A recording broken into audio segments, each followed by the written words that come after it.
खासकन ध्रुवाचा हात धरला आणि त्याला खेचून मांडीवरून ढकलून दिलं. सुनीतीने हे सगळं बघितलं. तिला खूप वाईट वाटलं, पण करणार काय, ती नावडती राणी, त्यामुळे ती काहीच बोलू शकत नव्हती. ध्रुवानं त्यालाही वाईट वाटलं, पण त्यानं मनात निश्चय केला की आपण अशी जागा मिळवायची की जिथून आपल्याला कोणीही उठ म्हणणार नाही. त्याने ठरवलं आपण परमेश्वराला प्रसन्न करून घ्यायचं, जंगलात जायचं, तपश्चर्या करायची. सगळ्या लोकांनी त्याला सांगितलं, अरे नको जंगलात जाऊ बाबा, श्वापद असतात जंगली, वाघ, शिव, साप, अमुक तमुक सगळे, आणि तू कसं काय तिथे टिकणार. पण त्याचा निश्चय ठाम होता की आपण तपश्चर्या करायचीच. झालं, त्याने जायचं ठरवलं, जंगलात गेला, एका पायावर उभा राहिला आणि तपश्चर्येला सुरुवात केली. तपश्चर्येला सुरुवात केली. आता जंगलात जायचं म्हणजे ती सगळी जंगली स्वापद, ऊन, पाऊस, वारा या कशालाच दाद न देता त्याला तोंड देत तो ठाम उभा राहिला आणि त्याने तपश्चर्या आपली पूर्ण केली. परमेश्वर प्रसन्न झाला आणि म्हणाला, बाळा ध्रुवा, तू कशा करता एवढी कठोर तपश्चर्या करतोयस, तुला काय हवंय. ध्रुव म्हणाला, देवा देवा, मला दुसरं काहीही नको आहे, पण मला फक्त अशी एक जागा द्या की जिथं मी बसलो तर मला कोणीही उठ म्हणणार नाही. ध्रुव म्हणाला, देवा देवा, मला दुसरं काहीही नको आहे, पण मला फक्त अशी एक जागा द्या की जिथं मी बसलो तर मला कोणीही उठ म्हणणार नाही. म्हणून आपल्यात असं म्हणतात,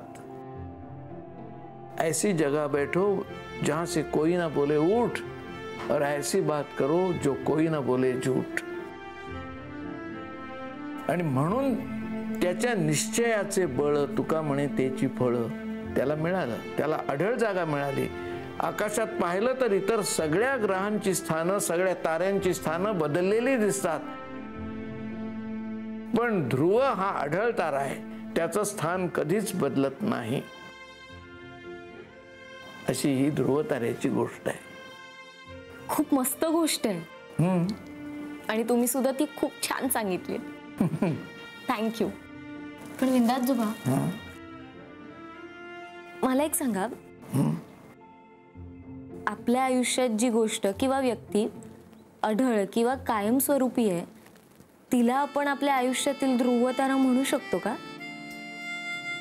हो, नक्कीच म्हणू शकतो.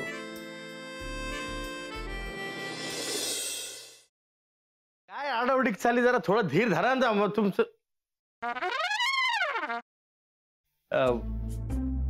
कसा आहेस दादा? मी बरा आहे, पण तुला काय अशी धाड भरली? कुठे काय, मला काय झालंय, मी ठणठणीत आहे एकदम. तुला ठणठणीत चोपला पाहिजे. साखरपुड्याची तारीख माझ्या या जन्मात तरी ठरणार आहे का नाही?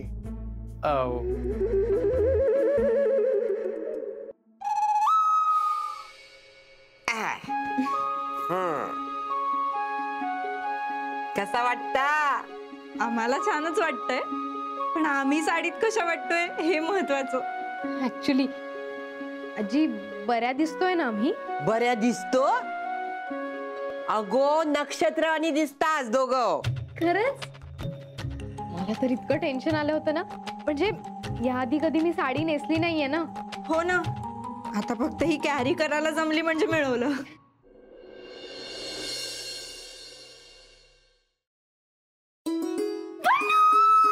पल्लू पल्लू पल्लू, तू बिलीव्ह पण नाही करणार, माझ्या आयुष्यात थोड्या वेळाने काय घडलं ते. तू काय झालंय? तू एवढी एक्साइटेड आहेस, किंचाळतेस, प्लीज सांग काय झालंय?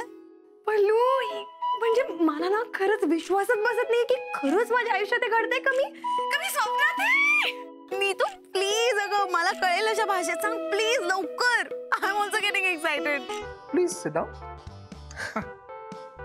तर तुमच्या एक्झॉटिक डेट करता आम्ही हे टेबल फायनल केलंय.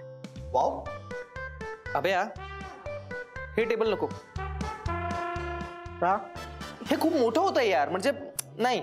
असं ना मोठं प्रशस्त एकदम. तसं नाही रे, असं छोटं पाहिजे, कॉम्पॅक्ट. यार प्रत्येक गोष्टीचं एक्झाम्पल द्यायला लागतंय.